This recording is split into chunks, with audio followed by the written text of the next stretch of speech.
হয়, আজি ভাৰতীয় জাতীয় কংগ্ৰেছ দলৰ প্ৰাৰ্থী হিচাপে 106 নং খুমটাই বিধানসভা সমষ্টিত মই মনোনয়ন পত্ৰ দাখিল কৰিলোঁ আৰু সকলে আমাৰ ধুনীয়াকৈ গোটেইখিনি হৈ গৈছে আৰু আশাবাদী আগন্তুক সময়ত আমি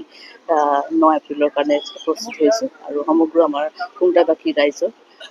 আশীৰ্বাদত আৰু দলীয় কৰ্মী আৰু আমাৰ মিত্ৰজোঁটৰ সকলো কৰ্মীৰ সহযোগত আজি এই নমিনেশ্যনখিনি আগবঢ়ালোঁ আৰু ভালে ভালে বাইদেউ এবাৰ দেখা গৈছে যে ঝাৰখণ্ড মুক্তি মৰ্চা আৰু জয়বাৰত পাৰ্টীৰ পৰা যিহেতু একেলগে আদিবাসী জনগোষ্ঠীৰ পৰা এটা দল নতুনকৈ গ্ৰহণ হৈছে আৰু তেখেতলোকে প্ৰাৰ্থী নিষেধ কৰিছে, কি ক'ব? গণতান্ত্ৰিক হেৰি আমাৰ ছিষ্টেমত সকলোৰে অধিকাৰ আছে আৰু আজি নমিনেশ্যন আজি আৰম্ভ আজি শেষ দিন হয়, সেইকাৰণে বহুতে নমিনেশ্যন দিব, তাৰপিছত গম পাম কোন খেলিব নেকি আৰু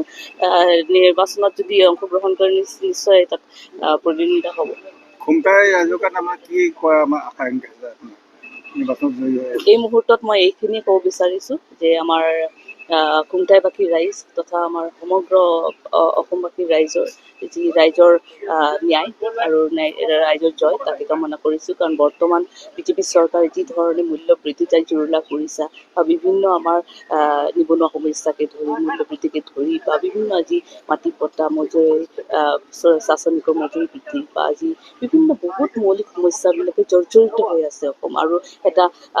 আমাৰ যি অসমীয়া চিনাকি যি বিভিন্ন জাতি জনগোষ্ঠীক লৈ পেলাই যি আমাৰ অসমীয়া চিনাকি পৰিচয় সেইটো ক'ৰবাত হেৰাই যোৱা নিচিনা লাগিছে। সেইকাৰণে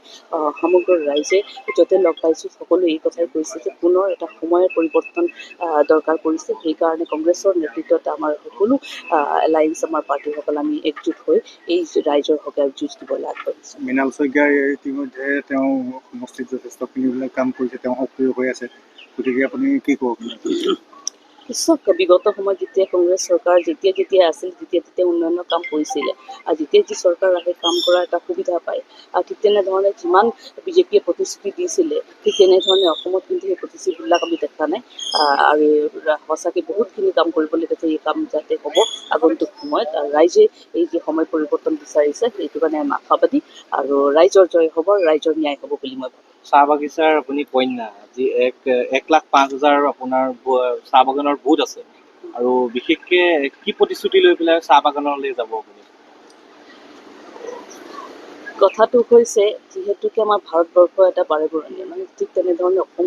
আমাৰো ৰাজ্যখনো এটা বাৰেবৰণীয়া বিভিন্ন জাতি জনগোষ্ঠী আছে। মই অসমীয়া কন্যা, সেইকাৰণে অসমীয়া হিচাপে সকলো জাতি জনগোষ্ঠী আমাৰ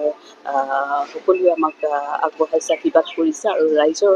ন্যায় সহকাৰে ৰাইজৰ জয় সহকাৰে ওলাই আহিছোঁ আৰু মই খুবেই আশাবাদী, কাৰণ য'তেই গৈছোঁ ৰাইজে আশীৰ্বাদ কৰিছে আৰু ঠিক সেইধৰণে আজি নমিনেশ্যন ফাইল কৰিছে। সকলো চাহ শ্ৰমিক জনগোষ্ঠীয়ে আপোনাক মানে হেৰি জনাইছেনে?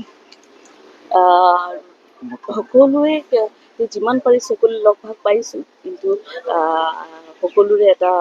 আহ্বান, ৰাইজৰ আহ্বান যে ৰাইজৰ এটা ন্যায় সহকাৰে আমাৰ অসমখন এটা ভাতৃত্ববোধত শান্তি সম্প্ৰীতি হওক বুলি।